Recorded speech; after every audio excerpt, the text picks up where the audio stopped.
তো দেখো সকাল সকাল সকাল বলবো না, প্রায় 12টা বাজে।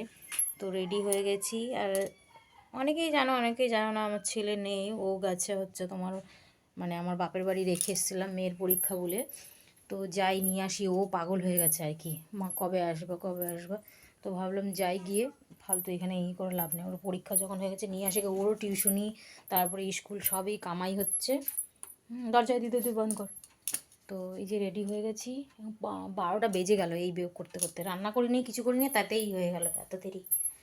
তো যাই, ওকে নিয়ে আসি, টাটা, বাড়ি গিয়ে দেখাচ্ছি। আর একটা অন্য ভিডিওতে ওরা দেখাবো সেই দিনকে যে বেনারসি কিনছিলাম, মানে কিনেছি কিন্তু কাউকে আমি এখনও দেখাইনি, ঠিক আছে, কোনো ভিডিও করি, শুধু কেনার ভিডিওটাই, ওটাই একটা গান দিয়ে ছাড়া হয়েছিল, যাই হোক। তো ওটা পরে দেখাবো। সেই শাড়িও আমি নিয়ে যাচ্ছি, ওটা হচ্ছে একটা বোনঝির বিয়ে, দিদির মেয়ের। তো আমাদের বাড়ির বাপের বাড়ির ওখানেই ওদের বাড়ি। তো ওরাও আসবে ওখানে, তারপর ওখান থেকে নিয়ে